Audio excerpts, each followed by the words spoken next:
Hello, Doña Ana County. This is Anita Skipper. I'm the Public Information Officer for Doña Ana County, and I am glad to be here with you again. Okay, you've been here with us before, so you know how this works. If you have not been, we'll catch you up to speed. So we always bring on guests from the county to talk about different things that are happening in the county. And the goal is for you, as the viewer, the resident, or just a fan of Doña Ana County, to ask us any questions, but most importantly, listen in to the conversation, and hopefully, like you can learn something new about how the county operates. So today, we have a guest I'm really excited to have here. I think you really are excited. I like it. I do. I have a lot of questions. These are always learning opportunities for me too, and it's fun. So we have our county clerk joining us today, Dr. Amanda Lopez Askin. Yes, that would be me. And so I am looking forward to spending the next 20, 30 minutes with her to talk about elections and just the wonderful work that she and her department are doing. And so please help me welcome Dr. Askin to the Hello Doña Ana County show. So, hi. Hello, Doña Ana County. Hello, Anita Skipper. I'm happy to be here today. Well, we're glad to have you. So for those who are watching, maybe they're not familiar with you, because I do know that there are a lot of people who maybe used to live in Doña Ana County and don't anymore, or they have family that lives in Doña Ana County, and so they may not be as familiar with you as some of us are. Okay. So please just tell us. You get me every day. So, yes, I get you every day. Yeah. So tell our viewing audience about you, who you are, when you became clerk, things like that. Happy to do so. So my name is Amanda Lopez Askin. I currently serve as the county clerk. I was born and raised in Doña Ana County, Las Cruces, the hospital formerly known as Memorial General Hospital, right? So I really am as local as you can get. I'm married and have a 6-year-old daughter. I have been in this role for going on to be 4 years in September. And so it was kind of a windy road to get there. My background is in education and mental health. So in 2013, I went back to get my PhD. I did. I thought I wanted to be a professor and kind of light the world on fire with research. And then I realized I really don't like to do research. And at that point, I was so into my PhD, literally invested in it. I finished. And I continued to work for the Department of Health, doing advocacy for mental health services, advocacy and training for basically teachers, counselors, school administrators on best practices in mental health, which included bullying prevention, suicide prevention, the whole gamut. And that was in southern New Mexico. So how am I the clerk, right? How does that happen? So next question from me. The former clerk resigned, and there was an opening. I received a notification, and I was kind of looking at what my next route was going to be. And something that I've always been really, really invested in myself is participation connected to elections, the importance of being seen and heard, and especially here living in a border community, kind of the different and dynamic demographics that we have here. I thought, well, I can do this job. And I was fortunate enough. There was 13 or 14 individuals that put their name in the hat. And literally a public interview happened in this very room. I think a lot of your staff was there at the time recording it for all the world to see. And I was appointed. I started shortly thereafter. And, basically trial by fire in a lot of different ways, but really, really have come to understand elections to the point that I am very proud of elections in Doña Ana County and in New Mexico. We're very fortunate. Something that people don't know is that even as recently as 2020, MIT, you may know that university, they have a measure of basically a ranking of elections in our country. And they're not about politics, they're about data, right? What best practices are in place connected to elections? Things like, risk limiting audits, things like access to the ballot connected to no excuse absentee. If you want to vote absentee in New Mexico, you're able to do that. You don't have to have a reason. So all of those things, and you can feel free to look at it. And we're ranked, I always say, I've worked in some really hard fields, education, animal advocacy. I've also obviously worked in mental health, and we have some rankings that we suffer with in New Mexico, right? We really struggle to get out of that the lower end. But in New Mexico in 2020, we were ranked number 9 in election administration in our country, and that's something that we should be proud of. That's fantastic. So it's really important to let people know that despite other narratives that continue to be interwoven within that fabric of what is true and not true, New Mexico does a great job. Well, that's fantastic. Okay, so she really jumped in. So you see, we have a lot to cover here, but I want to go back to something you said, and I want to make sure that the audience connects with that. Just your background with mental health and advocacy and all that. This is a shameless plug, or not so Yes, no, shameless. We have an upcoming conversation with our community, our CTC, which is the Crisis Triage Center, the leaders from there, and we'll talk more in depth about mental health and all of that. But it's such a critical time, and that is a discussion that so many people are having. And I'm sure, just from what I know about elections, your experience with mental health probably comes in handy in this role, right? Well, it's funny, I did a presentation once. I think it was the Awesome Leadership Las Cruces group. They asked for like a 15-minute, kind of synopsis. What do you do? And I one of the things that I know the commissioners were asked right before I spoke was, what is the leadership trait that is the most important, like in the job that you do? And they answered and had great answers. And so I really thought about it. So I kind of started off with that. And one of the things I said is I start off with compassion. And so even when we are, the political environment is highly charged and emotional, and there's a lot of distrust and anger, I try to approach it that if somebody is invested in elections, then we're already on the same page. If somebody wants to know about elections, we're coming from the same space, and I do my best to approach it there. And that seems to be, that lens serves me well in terms of so if we're talking about mental health.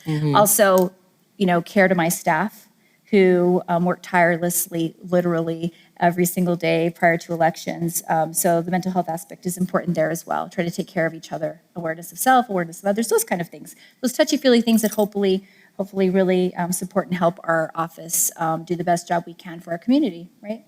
I think, yes, it's definitely important. And I think that's a great message for all of us that we can take, whether we are in leadership or we own the business or we are the staff that needs to take care of ourselves. That is important. Or the parent, right? With Mother's Day coming up. Yes. So it's important. It's hard to pour from an empty cup, and so much is expected of us. And so it's important to take care of ourselves. So thank you for sharing that. You're welcome. And I love learning And I'm not about that perfect, and connection. I obviously, I wish I were, but there are days in which, and maybe that's the lens in which is like, oh, it's a challenge, but I try every day, right? Well, I'm really glad you're not perfect, because you might not have made it on this podcast. Don't tell my mom that. Don't tell my mom that. No perfect people around here. Okay, so you mentioned elections and how they tend to be emotional. That I love that word, because you wrap that around, if a person is emotional, you have some feeling about it, at least you're engaged. And that's the important part. What I often hear people mention, and it frustrates me at times, is it doesn't matter if I participate. Yeah. And so I know you've had people bring that to, there's no way you do this job and you've not heard that, or just as a private citizen. I've literally had my hair cut by my hairdresser or my stylist, and she has said the exact same thing to me. And what did you say? Well, I started talking about just very concrete things. I used an example. I was at one of the schools a couple weeks ago, and I talked about this specific race, and I believe it was in Wisconsin. And they were, canvassing, which is basically a post-election audit. It's kind of how we make sure everything is the results are the results. And they were canvassing an election, a provisional ballot, right, which is a ballot that needs to be confirmed, basically. Another level of confirmation was this gentleman won by one vote, and he sat there weeping after he won. What was really interesting is that, it was an African American man. It was the first time in history that there would have been somebody on the city council that would serve, and he was overwhelmed. So I think about those. I think about Maria Flores, who is a former member of the school board, who I think there was a 1 or 2 ballot difference. And so we talk about, does it really count? And she, some of these candidates may have thought, if I had only talked to 5 more voters, if I had only done this, right? So candidates like to put it all on the table so they talk to as many people as they can. But collectively, right? So there's 4 of us in the room right now. Collectively, really that's what voting is about, right? You really want to show the will of the community. It's really about, we want to elect individuals who represent our beliefs, how we think our community should change and shift. We sometimes don't want people because of certain things, and you may be even voting against one, just because you don't agree with them. So there's a lot of different reasons, but one thing is really important to know is we have unprecedented access to information. When you and I'm not going to date us, we're very young, but I will say, like when I was in college, we didn't Google like we did now. So if I have a question about anything that is pressing upon me, whether it's issues connected to racial justice, whether it's issues to whatever it is, right? I'll just pop that in there. You can find out where a candidate stands on that. You can find out what their record is. You can say, does that reflect who I am? And if it is, then I'm going to vote for you. If it doesn't, then then you won't. And so I tell that to young people all the time. And I have noticed that young people seem to be much more engaged, and semi-recently, because of their access to information, as well as some of these very kind of topical things that have come up nationally, politically, et cetera. Well, and that's a great point, for sure. We were trying to chase down the encyclopedia or something. I know, bless our hearts. But no, but that can be a blessing and a curse sometimes, Correct. the access to information so quickly. But you made a point that I wanted to touch on when you said voting is not just about, the person says something or they believe in something that you like. Mm-hmm. It's also a way to express your displeasure. Correct. And so many times we will sit out because we don't like either of the options, but we need to know that you don't like any of the options. Right, it's best to make that informed decision. And other states are fortunate because they have a budget to actually create some educational materials for voters connected to candidates, and we don't. We partner with, the League of Women Voters puts out an online version of, they ask candidates questions, and so people can make decisions that way. Candidates often have websites, et cetera. They may have a Facebook page or an Instagram, et cetera. However, that's not guaranteed. So, at some point, we would like to be able to get there in terms of our budget as a state to do that. And, we just encourage people to get their sample ballots. You can do that at nmvote.org. And when you get your sample ballot, you can literally see the ballot that you would be looking at in the ballot box. And then you can actually do your research on each candidate to see where they stand. You can, I would say use the Google machine. But you can do that in your home in the comfort of your own home, make those decisions, and then head to the ballot box and make an informed choice. So, based on that, you can sample it. Say you're the person watching. I like that. Sample it. You like to sample it. You can sample it. We like samples. You can sample it. But if you're the person saying, I'm not doing that. Right. Talk about why it's even important to vote. How does it impact me here sitting in the seat in Doña Ana County? Because I think sometimes there's a conversation about what gets the most publicity. Mm-hmm. We see the presidential election, everyone is gung-ho about that, but that happens every 4 years. I think sometimes it escapes us what happens in the local races, right, and so how that impacts us. There's this saying, all politics is local. And I think that really kind of reflects what you're talking about. So we think, how does it affect us in the day-to-day? I use this example with young people, and I think it's always really helpful because it's very concrete. In our community, and I worked in this field, so I just happen to know this, we're fortunate that our high schools in our community have school-based health centers. School-based health centers are separate from schools. They provide mental health services and also primary care services to young people in schools. It's somewhere that they can go that's confidential. It's somewhere that they can go it's beyond the school nurse, right? And it's something that can only support and help our students. Now, we have those school-based health centers, and I asked young people, why do you think you have those school-based health centers? Who do you think decided? Oh, well, the principal. No, my parents. Well, in a way, your parents did. Because the school board that was elected decided to give the thumbs up to school-based health centers in our community. And because of that decision, then those young people were able to access health care over a span of X amount of years as they've been present. So that's something that's really specific, I think. We can also think about like a bigger picture in the state. Regardless of where your politics fall, if you think about some of the legislation connected to cannabis and how we can see the reflection in all the streets as we're driving by, those businesses opening and those being an option now, and that's because people that you voted for or chose not to or whatever, however it shook out, they made decisions that then supported that. So you can see it all around you if you start looking at how decisions are made, why decisions are made. In this chambers, decisions are made a couple of times a month that people come and they're outraged about, or they're happy about, or maybe somewhere in between. But if you start looking as to how and why decisions are made in your community connected to policy and what's going on in your life, you can see it everywhere. Those are great examples. Thank you for sharing that. And they do simplify it, because I think sometimes we may add a little, we think it's a lot more complicated than that. And so that was, I think, hopefully that connected with you all if you were. Frankly, people, and I say this as somebody who ran for office, a lot of the narratives wear you down and get very old. And so we talk about like, why is it, it's really not that complicated. Candidates, frankly, can sometimes make it complicated. And as a candidate myself in the past, I can probably say that I've done that too. So I say, think about the things that are important to you. Think about the values that you have and go from there. And, and that probably will be helpful and help you, feel motivated to vote.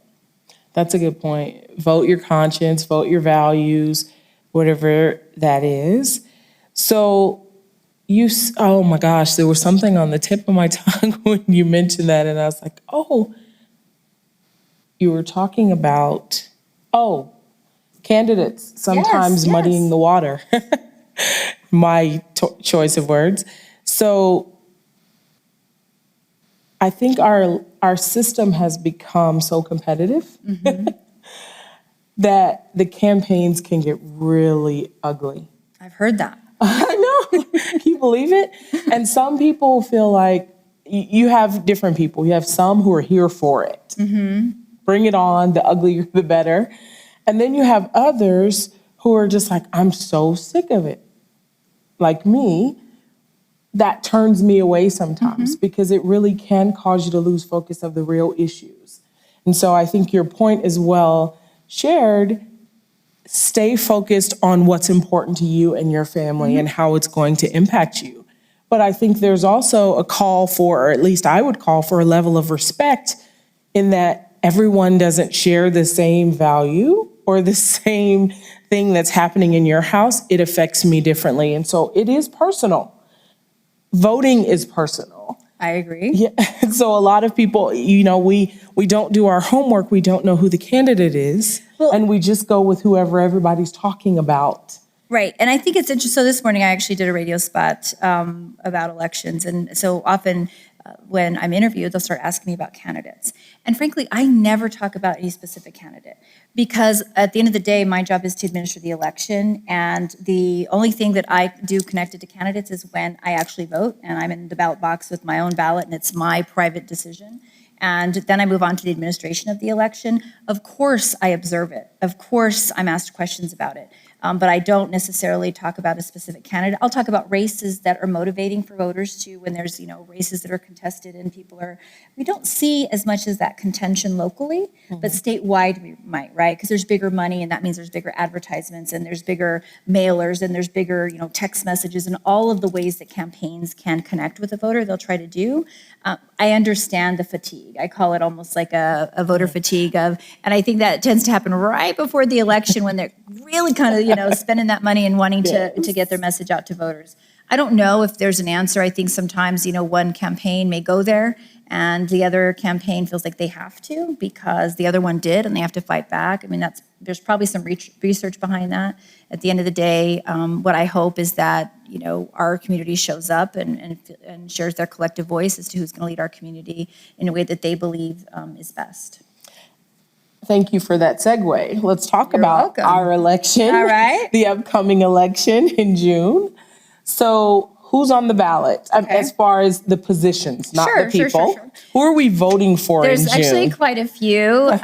So let me, some. You can just so let me go ahead. Let me start off if it's okay. I always like to talk about the election in like 3 categories, right? Okay. And so the first category would be the early voting. Early voting starts here on Tuesday at 8 a.m. If you are very lucky, you'll be number 001 to vote in this primary election. And that will continue until the Friday before Election Day, right, which is June 7th. So that's like the first part. The second part is expanded early voting. So early voting that's here, right, which is our mothership, right, which is Doña Ana County, the Taj Mahal, some people call it. So we'll start that on Tuesday. And then the second is the expanded, which is May 21st. And that is literally when we have voting locations open from the northern part of the county to the southern part of the county and everywhere between. And that is Tuesdays through Saturdays, 11 to 7. They're, we call them expanded because we want to get some non-traditional hours for folks who maybe the 8 to 5 doesn't work for them, right? Okay. And so there's that. Then we have what the third part is, and that would be actual election day, which is June 7th. I think in 2020, we had near half of the voters had already voted by election day. So we think of, the election in June. Well, the election starts for us for our community on Tuesday, this coming week, but also we've been prepping for months. The work has gone in, the staff has been dedicated. We have been for months and months between hiring poll workers and making sure we're fully staffed and doing our ballot proofing and, all of those things. So those are the three kind of phases. It does come up. Some of the races include, there's 2 commission races, Commission 1 and Commission 3. Okay. There is a judge position that is open. There's also the congressional district, of course, the federal primary, that would be Congressional District 2. And there are, there are some, and it's also important to know about a primary. What is a primary? Well, let's unpack what you just said. Yeah. So I always like to keep it as simple as possible. Yes. So if you are in district, you said 1? Commission District 1. Commission District 1, you live in what area of the county? You live ballparky, kind of Picacho Hills, swooping down into Mesilla, kind of heading that way towards the southern part of our community. Okay. And if you're in Commission District 3. Right. You're kind of like Las Alturas, heading up into Chaparral, kind of scooping back onto Tell Shore. Right, so it's that area. But the great thing is you can head to nmvote.org, you can log into the voter portal, and you can literally pull up your sample ballot. You can find out exactly what's going to be on your race. What's that website again? nmvote.org. nmvote. It's really interesting. Like if you, I would encourage anyone to enter. When I started as clerk, I went to nmvote.org. I entered my information, and it was like, it's like when you're looking at your credit report. It's like, how many elections have I participated in since I began voting in 1992? And it was great to kind of track it. Like, okay, like I did well. I did the primary. Maybe that year I wasn't as active. And usually that one when I was younger, right, when I was in college. Of course, we never know who anybody votes for, but we know if you have voted in general participation. And so that's interesting to look at and see for sure. NM as in New Mexico, vote.org. Yes. So before we go to primaries, what other positions are on the ballot? I know sheriff. I've seen the signs. The sheriff race. Yes. How could I forget that? As well as the assessor. The assessor. So I'm thinking like, well, I'm a judge. Yeah. The local ones that literally are within this building, we have the 2 commission races, Commission District 1, Commission District 3, as well as the assessor race and the sheriff's race. Okay. And the assessor's race, and so if we can scoot over to talk about the primary is really a nomination process. Mm-hmm. It is when you have chosen a party, whether a major party, which is either Republican, Democrat, or Libertarian, and that you are going to decide within those parties who's going to be on your ballot in the general election. Right, so it's really a whittling down of candidates. If you think about it as if you think of it like 1.0 to like 2.0, it is that first part of the election, and that's why in New Mexico we let 17-year-olds vote in a primary if they will be 18 by the general, because it's really kind of a 2-part process almost. It's connected because that's the nomination process where the parties decide who their final candidate is, and then they move to the general, and then you can vote for anybody at that point. That's a great, I never thought about that because you're right. In every industry, right, there are always these little acronyms and industry jargon. And I understand it. So like sometimes we'll go to places and I start talking about, somebody will start talking about primary election. I say, well, hold on, let's talk about what a primary election is. Sometimes we have to start, because if you gloss over those things and you don't explain, then people, there might be a misunderstanding that then continues. So it's like, okay, let's start. I've been there, right? Yes. I need to understand. And absolutely. So to talk about it being a nominating process, just to be clear, in New Mexico for the first time, we have a semi-open primary. If you are not registered with the major party, you are a DTS, which is a decline to state, otherwise known as an independent. We call it DTS, and it means basically you did not choose one of those parties.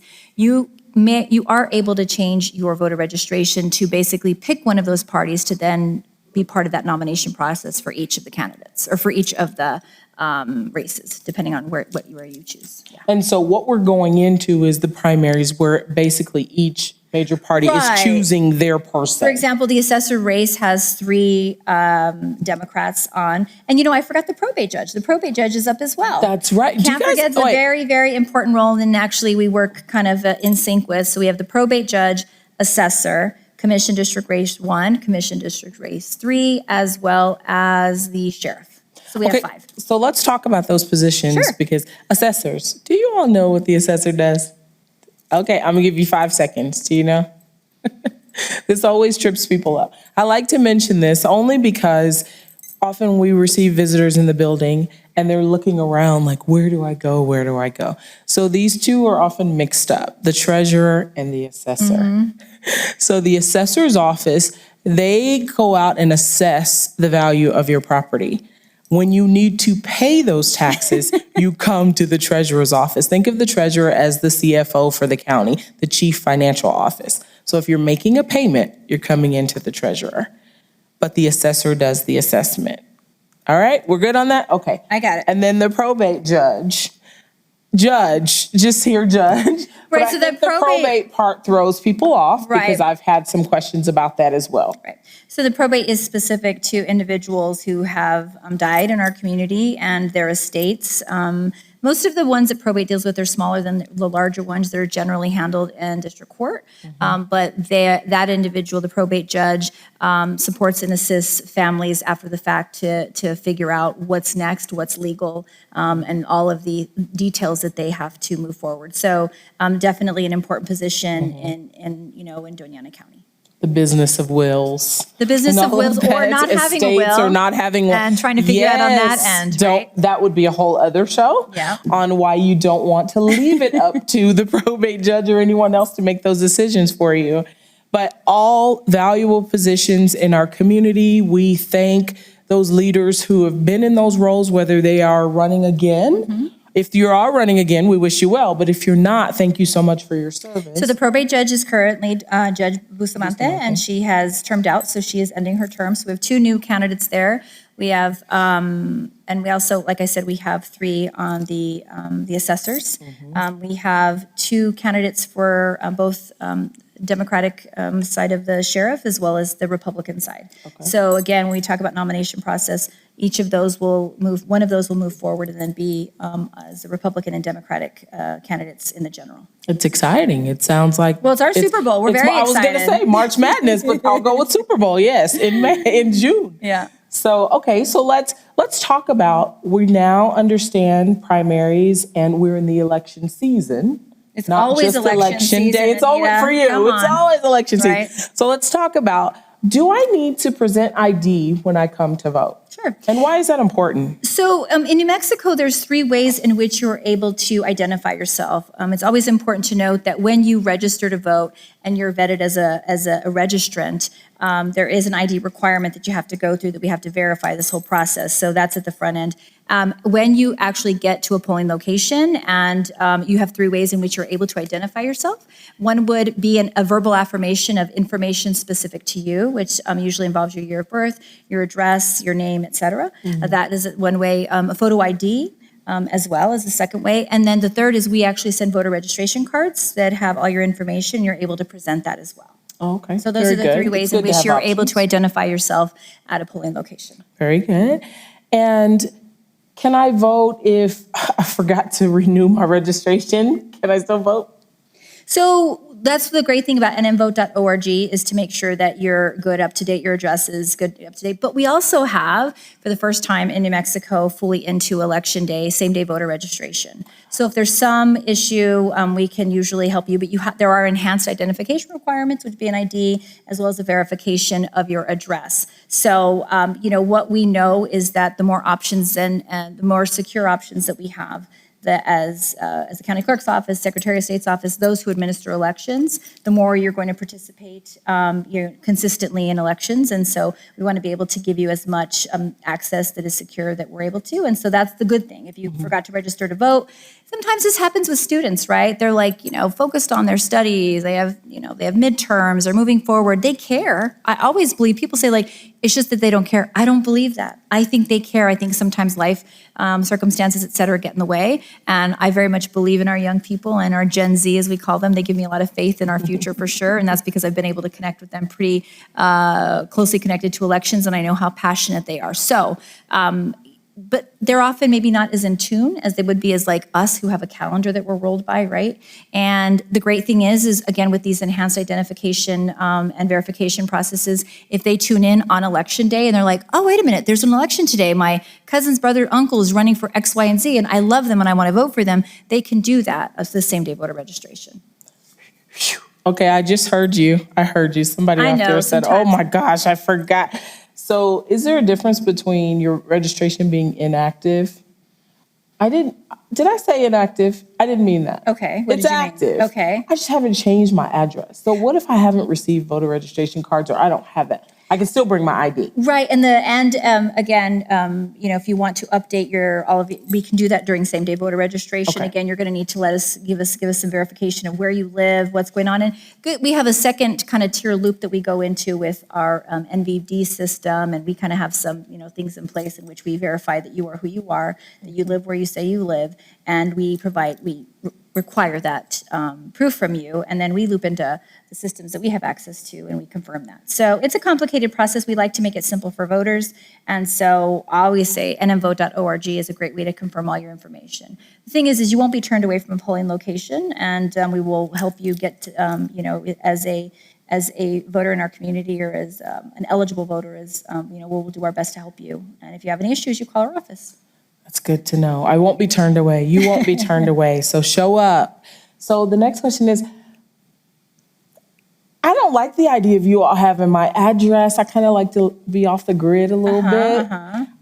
What are you going to do with it? Are you going to am I going to start receiving spam calls? And are you selling the information? Well, it's really, really interesting. There is kind of, obviously we have a database within the state system. The Secretary of State has the ownership of, for sure. And so a lot of those are public records, right? And so those are some things that, we must follow the law and adhere to kind of some of those transparency.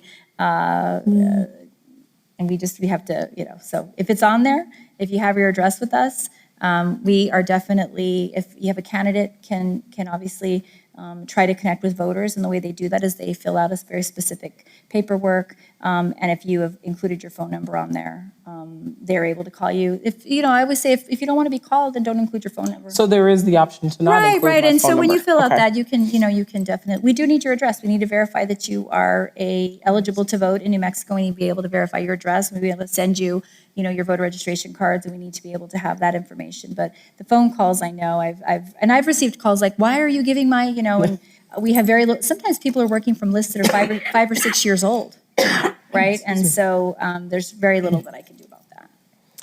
Okay, thank you for that. You're welcome. The next thing is we're in an area where we have military. So some people may be contractors and they're working overseas.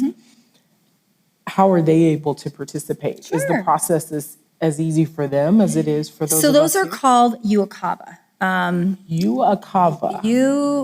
UOCAVA, and please don't test me. But basically, it's eligible voters in our community that are working overseas or military. Okay. And there's a very specific process that they have connected to the federal government that we work with them on in order to get them their ballots. They are able to vote. It's how military folks have voted. It's something that's great that we do. We make sure that our military members can vote via absentee, and we have somebody specific in our office that's assigned to work with them and to get them their ballots. So UACAVA. UACAVA, yeah, and you can always it's UOCAVA. You can, I always say, like, if you want more information that goes into the weeds, there's a lot of great resources about it. It talks about how it was started and why, and you absolutely understand why, because people serving our country should have access to the ballot box for sure.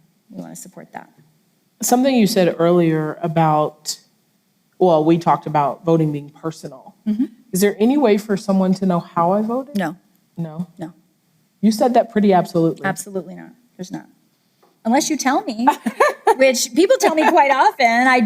They sometimes have told me I didn't vote for you, which is okay. But no, there's So there's no roster that goes out, nothing says, hey, Anita voted. The only thing I will know, and the only thing I need to know is if you participated or not. I have absolutely no idea how you voted, and that is between you and your ballot.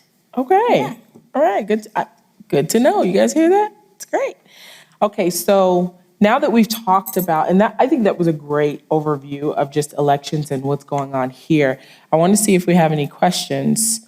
No questions. That's because you guys are voting experts. But there are some of you who will be watching this on replay. So we want to encourage you that even if you have some questions at a later date, please still add your questions to this stream, and we will address those questions. Well, I also think it's important we have tried to be proactive in terms of providing some of those answers. If you guys head to dacelections.com, we have a frequently asked questions. We have links to everything I've talked about, to the flyers, to important dates coming up, how to look at your voter registration. We have resources for candidates, for voters. I mean, there's a whole host of information we have. We're always looking for election officials. We're good to go, I believe, for early voting. But if you're interested in working election day, I think there's this idea that it's a volunteer position and somehow we pay you.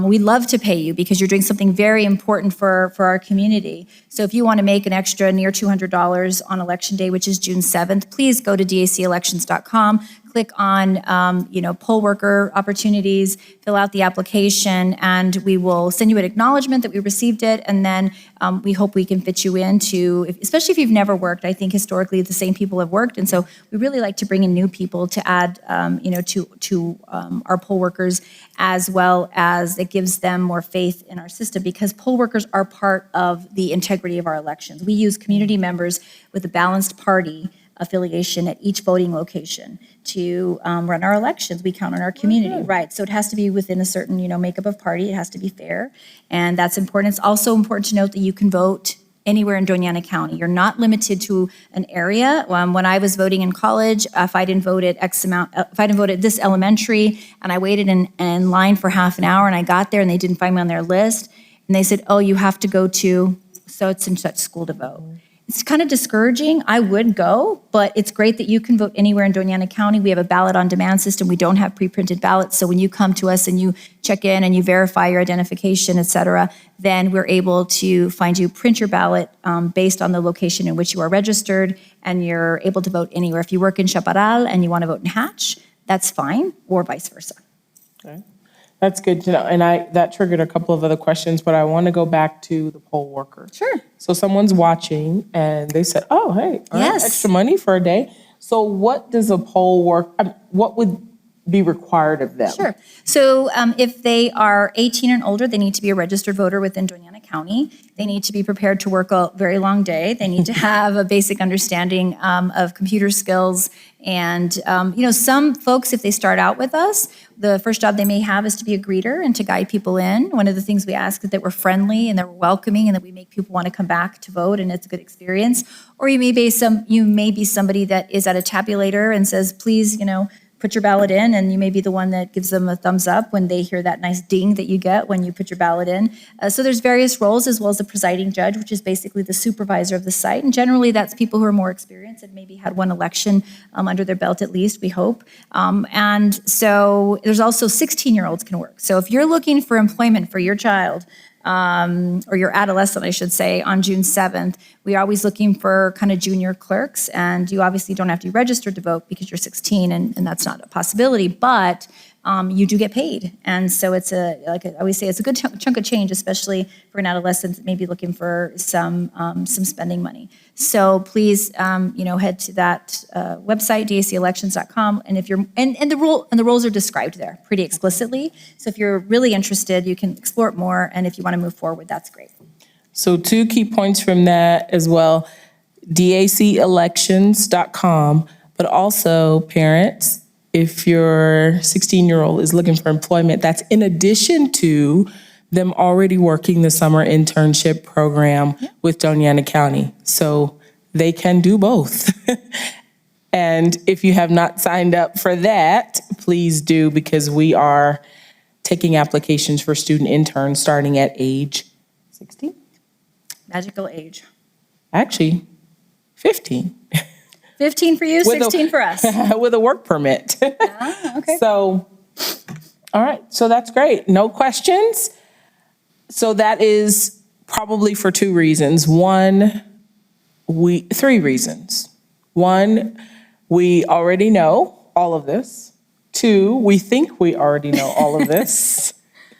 And three, We just your answered team it. has done a wonderful job at educating the community on We do what's our going best, on. right? We do our best, and I'm always looking forward to opportunities like this to be able to, talk about elections, give more information. Unfortunately, sometimes primaries don't see as much participation as we would like because they think, oh, it's not the November election, but our perspective is every election is vital and important to the health of our community, for sure. And that is important because if the primary determines who will be running in November, Right.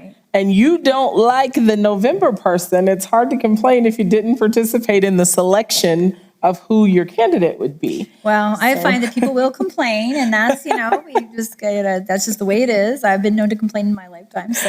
Absolutely. But at least we understand how the two connect. The person who ends up running Right. is the person that was selected in the primary, so it's important to Right, participate it's in both. that nomination process, or as I say, whittling it down, right? Whittling it down. Choosing your candidate. Well, thank you so much. Thank you I've so enjoyed getting to know you. much. I learned some things as well. You clarified some things and you did it beautifully. So I appreciate you taking time out of your busy schedule. I know it is, as you say, it's always election season. Well, it really is, right? Because we have we also run our local elections now, which is the odd-numbered years in which we literally administer the elections for all of the municipalities in Doña Ana County, which is, Hatch, City of Las Cruces, Town of Mesilla, Sunland Park, as well as Anthony. So we administer those elections in odd-numbered years. So there's never an off-season for elections anymore. So that's the good news, right? Yes.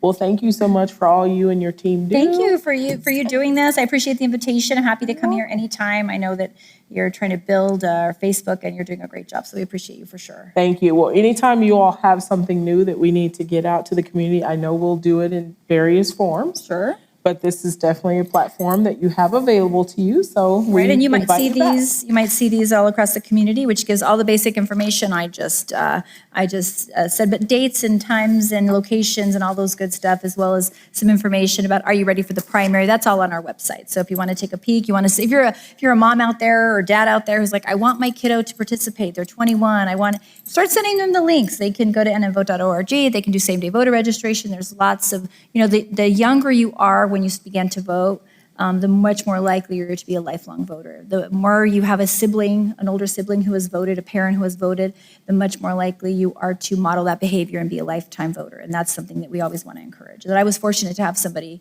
that always voted, and it was just an expectation. That was my mom. Mm-hmm. It was like, of course, Mija, of course you're going to vote. Like, why would you not, And so I would say it's important to be present and accounted for, and that's part of that. All right, so I'll do a check for questions one last time. Okay, looks like there are no questions, and so we will sign out from this episode. Thank you again for being our Thank you, Doña Ana guest. County. Appreciate you. Goodbye, Doña Ana County. And happy Mother's Day. Happy Mother's Day.